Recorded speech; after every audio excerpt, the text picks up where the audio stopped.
It's a pleasure to have you here. The details now. Pregnant women and other patients who want to access the University of Cape Coast Hospital have been left frustrated. The Federation of University Senior Staff Association at the University of Cape Coast have withdrawn essential and critical services, which include ones given at the hospital and schools. Over 6,000 members of the association in 10 public universities laid down their tools on May 19 in protest over poor working conditions and the failure of government to pay accrued pensions. Now, despite government's assurance of resolving the grievances, the association insists it will continue to strike.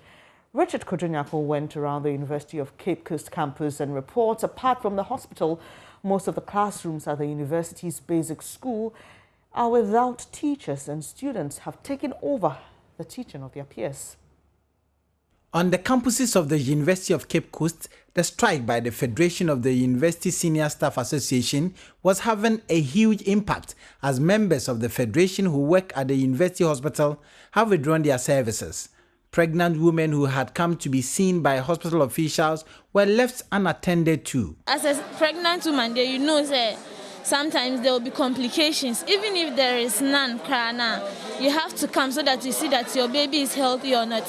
But here we are. I came here around 5.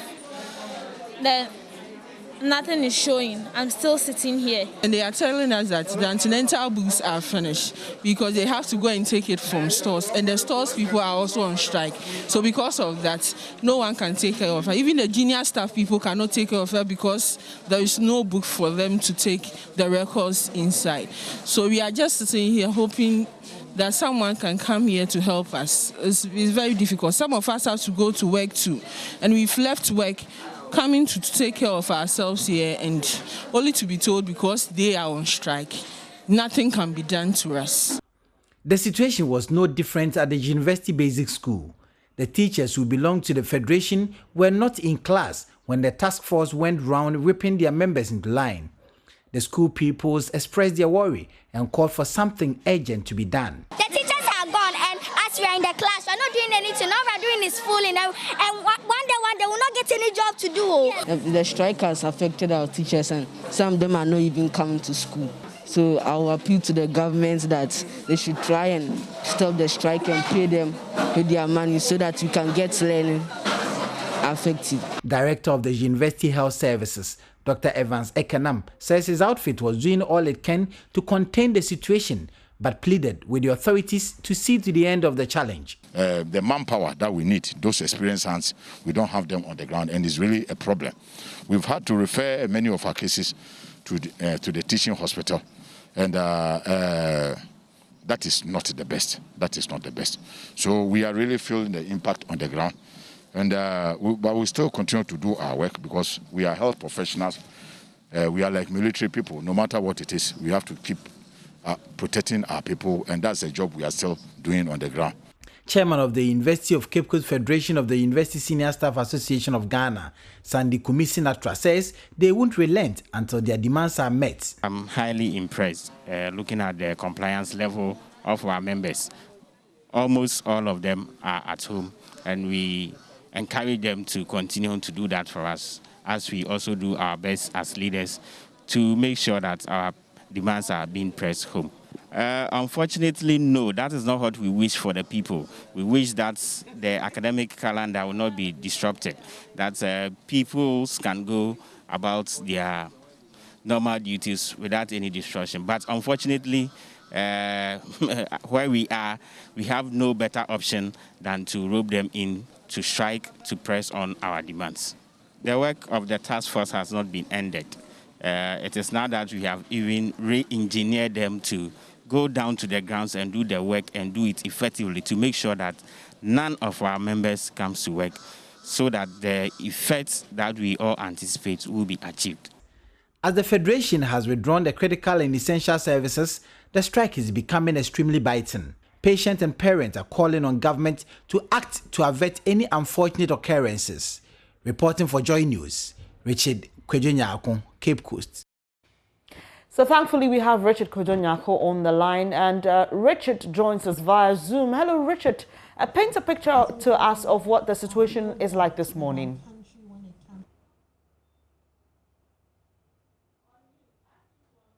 Hi, if you can unmute so we hear what you're saying.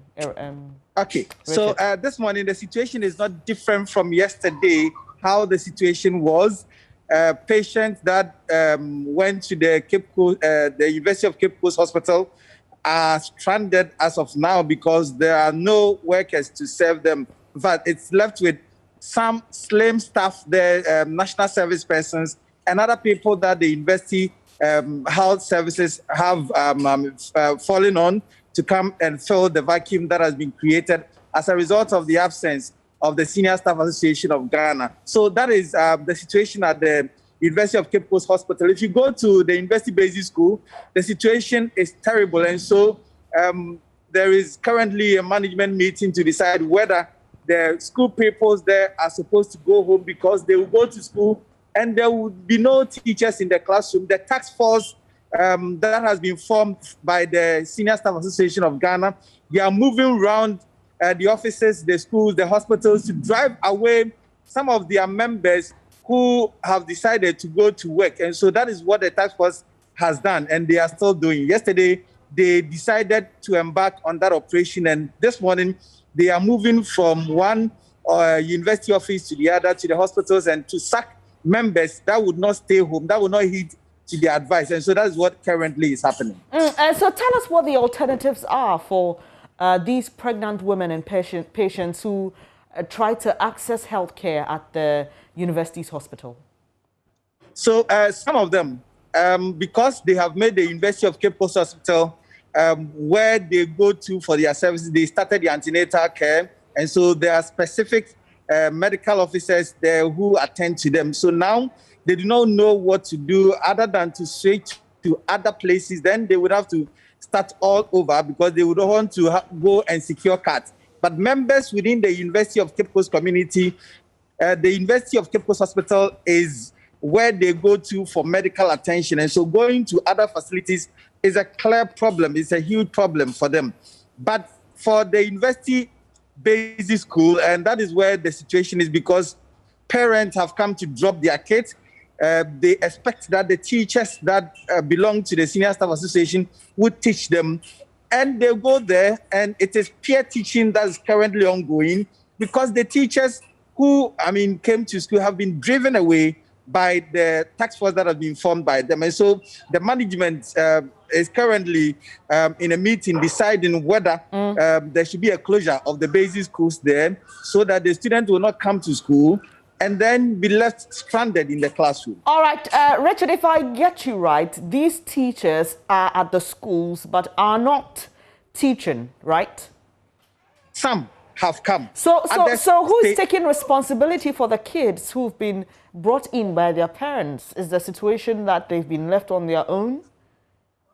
So there are a few of them who do not belong to the Senior Staff Association. They belong to other associations like the GAWA, so the University Administrators Association. And so these are the people that are currently there, but they are not enough to carry out what all of them would have done in the classroom. And so it's left with some slim staff who would have to take care of all of them because the Senior Staff Association, they represent one of the biggest numbers as far as the university setting is concerned. All right, so at least there's some adult supervision. That's what I wanted to know. All right, so the teachers who belong to FUSAG, are they directly employed by the university or they are under the Ghana Education Service? They are paid by the university, so they've been employed by the university. It's a complex situation. They fall under the GS, but they also fall under the university services. So it's the university that pays them. They get their promotions and everything through the university system. So it is the university that caters for their needs and their salaries as well. And Richard, finally, as you go, we know that the university is trying hard to deal with the situation. But have you been able to get a word or two, at least from its management or PRO? So yesterday, when we interacted with the Director of Health Services at the University of Cape Coast, he intimated to us that he is going to speak with the Vice Chancellor and management would be meeting over this matter to decide what the appropriate appropriate remedies should be.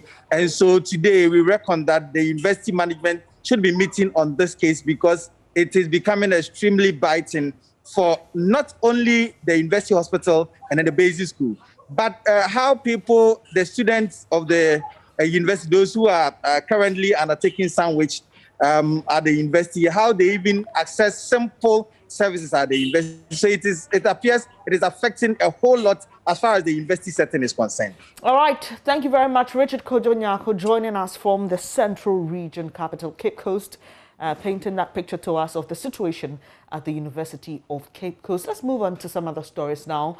And pupils and teachers of the Apenting Fosu MA Basic School in the Bono East region can finally breathe a sigh of relief after the chief of Hensia and Bemuhene of the Techiman Traditional Council constructed a 6-unit classroom block with auxiliary facilities for them.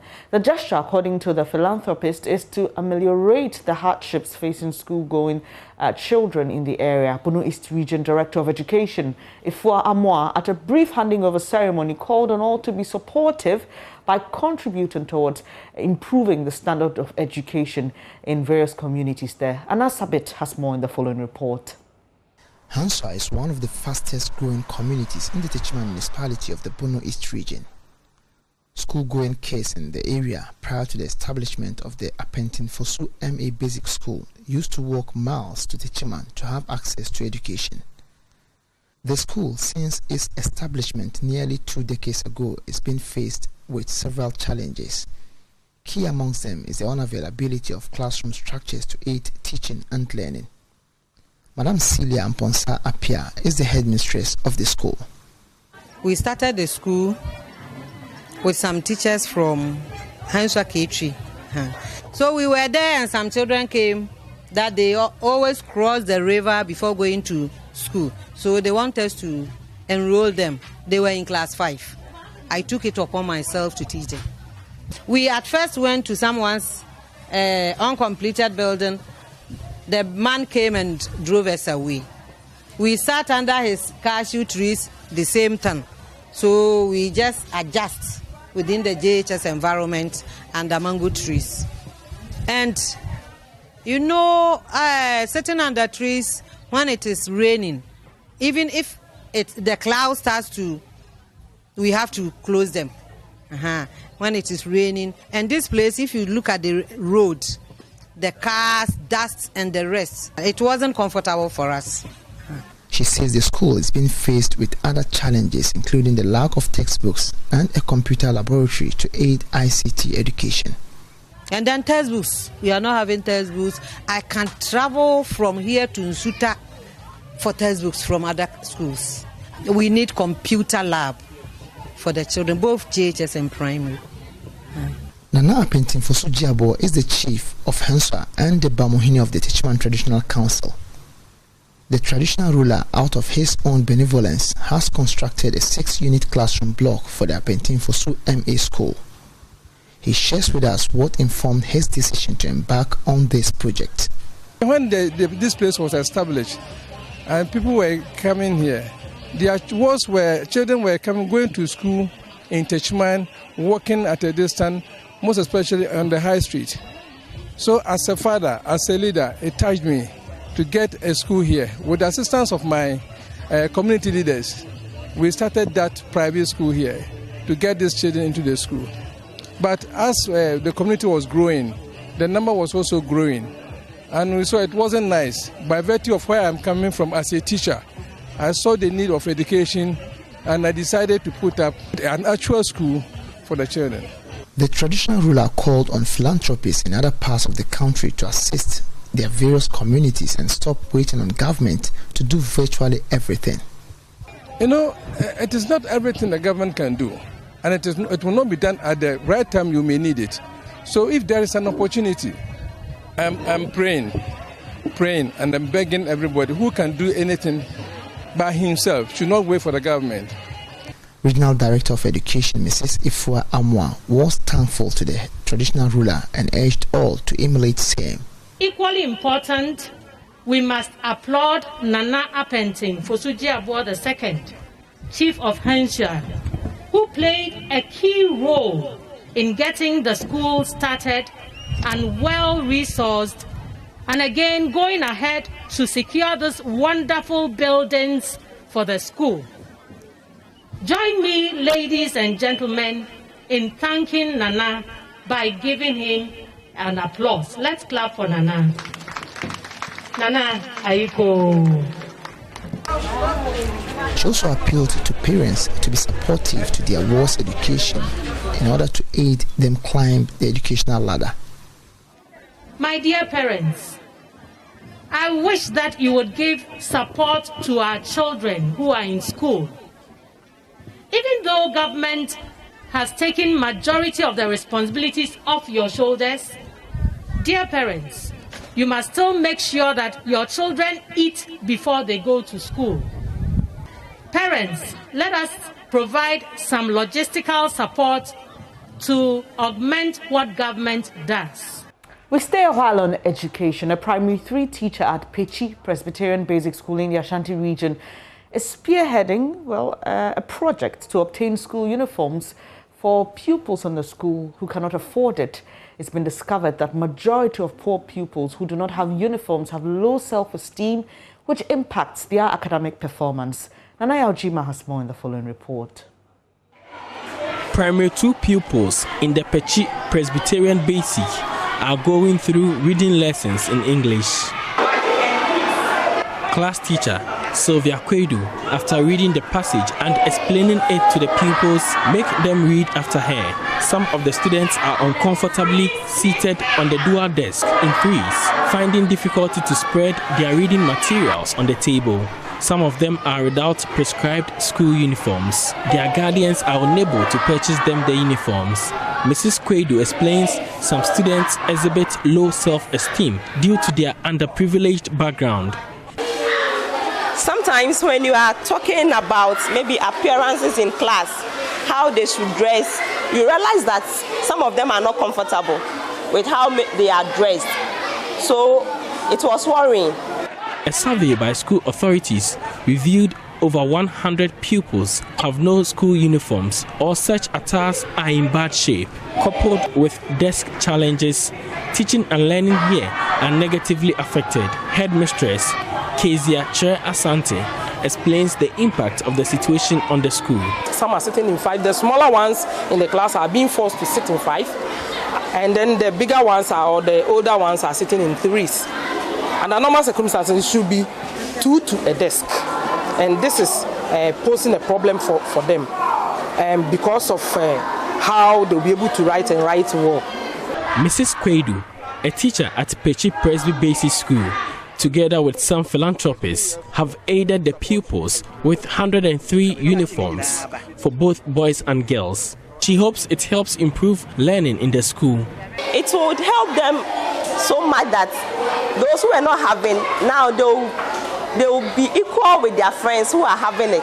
And coming to class, they will be happy in their uniforms, and this is going to motivate them to come to school always. Meanwhile, the Achuma Kwama Rural Bank has responded to furniture needs of the school by providing 80 dual desks for the pupils.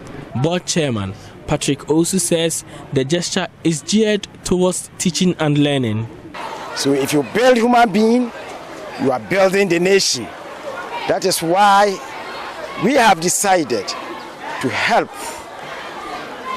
more especially at a basic level in our community where the bank started. The education unit of the Presbyterian Church has appreciated the gesture. The bank also provided office equipment to the Oforikum education unit. For JoyNews, Nana Yaljima reporting.